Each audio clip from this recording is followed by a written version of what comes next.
Hello to you, Virgo. Thank you for being here and welcome to Spectral Readings. My name is Cameron and this is a reading about what you don't know. There's something unresolved looming over you. I see it. I'm going to tell you what it is. If you like the video, please like, comment, and subscribe. Of course, smash that like as always and subscribe if you're new. I'm still doing the special of 1111 donations or higher. Get an oracle card sent to your email. This is Merlin. He's joining us, which is nice as always. Yeah, anyway, I'm gonna jump right into the reading. Smash that like and let's see what's going on with you. What does Virgo not know?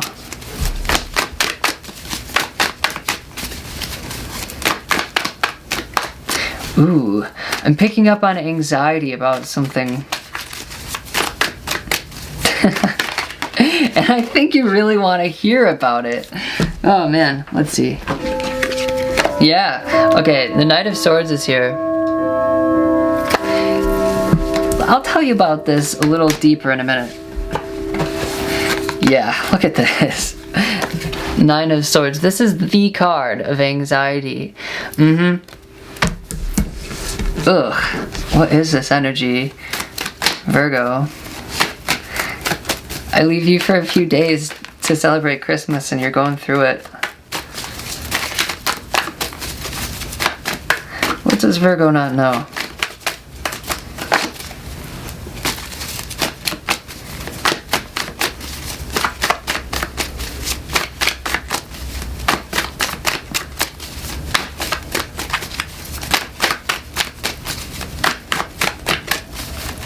Well, with the Knight of Swords and the Nine of Swords, I think it's important I tell you that you need to shift your focus away from anxiety and charge forward based on your own passions and your own decisions instead of being controlled. I think anxiety is controlling you and it's leading you right back to it. You'll notice, like, tarot readers are an easy example, or like the news, or anything like that.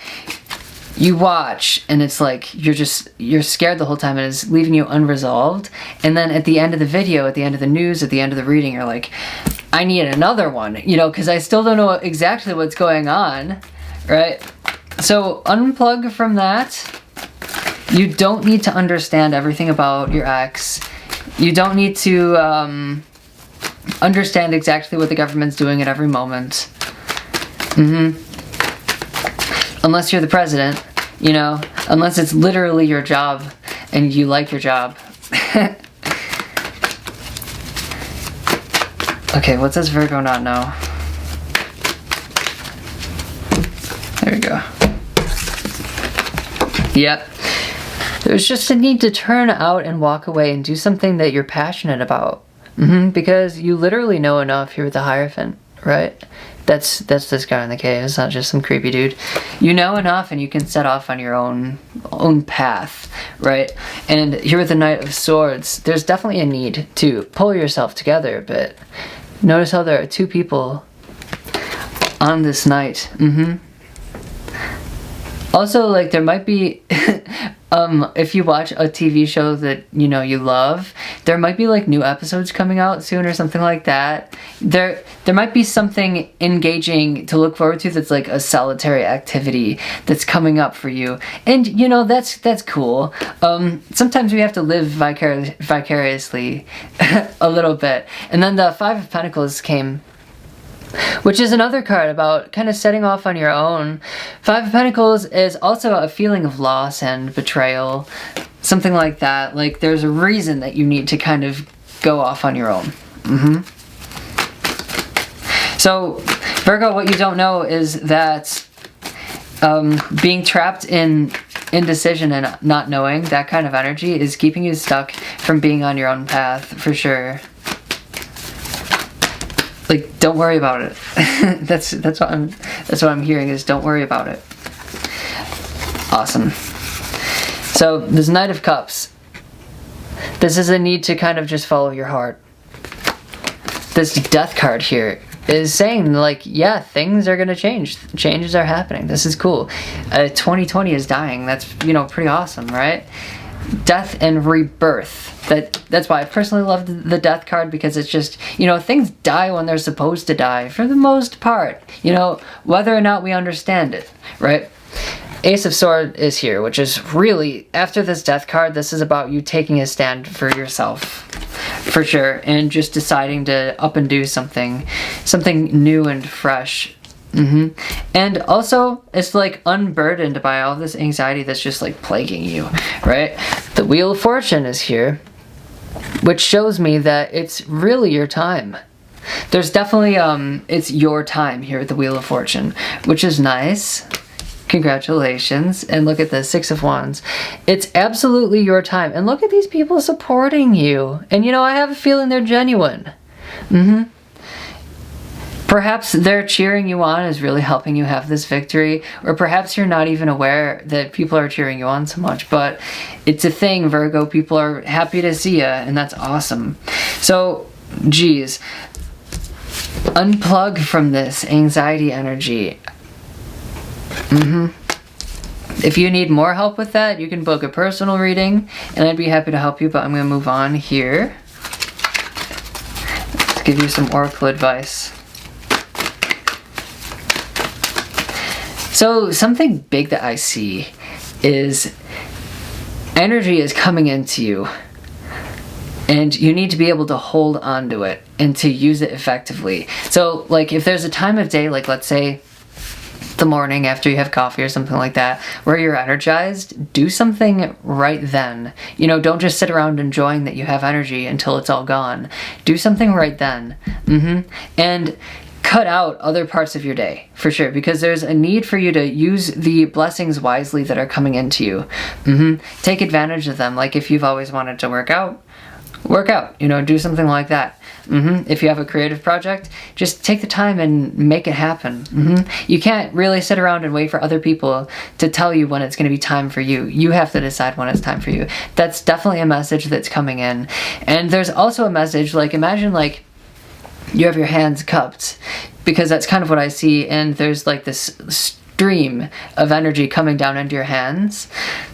Hold, you know, make sure like you're fortified and you're structured well enough to be able to hold on to that and to keep it safe for yourself, and not just like half paying attention, you know, not actually serious into holding onto this energy. You need to keep it yours and not have leaks everywhere, you know? And I think interpersonally that's going to be, you know, different for everybody, what our personal leaks are in our buckets, you know, but that's going to be something to be mindful of, because it's a very common thing to always be asking for divine blessings to come in, but what happens when they do? You know, and that's kind of what you're going to be facing here, is what happens when your blessings come in. You have to like want to use them and be ready to use them, and just know like at first it might be scary, you know, to be doing something that you're meant to be doing. It might be a little uncomfortable, but you know, you just kind of have to resolve to doing it and accept your time. What else? Here it is. 2, 3. 3 cards for you. Okay. Soulmates. Virgo, some of you might be meeting like a love of your life or something like that, or you're just like on the path that you're meant to be on. By the Book is here, but it's upside down, and it's the card number 11. Soulmates is 41. I'll read it to you since it's upside down.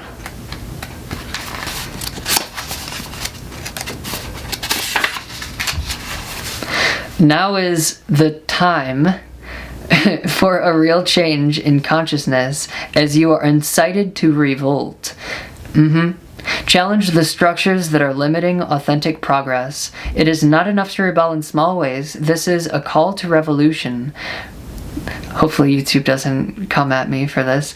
Focus on what you really want to achieve, regardless of whether it feels so far outside the box that the established order may reject it. Genius, invention, and transformation are rarely comfortable. and less likely to be accepted by the mainstream. It may be time for you to say no to the way of your group. Take a stand and make real changes. It could be that the structure of your inner world is alerting you to the need for a complete overhaul. This is a time for transformation, so let go of the fear of change. Your intuition will lead you through the darkness. There is no turning back now. Trust that light will dawn. Epiphanies will surely lead to miracles. There's definitely a message that I see for a lot of you where this life is meant for you to break through. I have a feeling that a lot of us in our past lives were broken down. It wasn't always very pleasant on this planet for witches, and I have a feeling, and I have information that a lot of us waited to come back until, it was actually time, right? And the last card that came up for you is Peace, and it's upside down. So I'll read it to you as well. Number 23. 2-3 is good. Movement forward. If you ever see numbers like 3-2-1, you better get a move on, because things are starting to go downhill, right? You look for ascending numbers. 2-3, protection message. Now is a time for calmness and well-being in spite of temporary conditions. It's not time for the anxiety, it's time for peace. Even if there are dissonant notes in the music of your life, all that means is that you must go within and fine-tune the extraordinary instrument that you are. Find harmony within yourself and don't look to the outer world to provide certainty. This too shall pass, and once again your life will be filled with beautiful music. Yep, that came full circle. Those are my messages for you. You can book a personal reading if you would like. Donate to the channel. I'll give you an oracle card to your email address. Smash that like for reals. Subscribe if you're new. And thank you for being here. I will see you next time.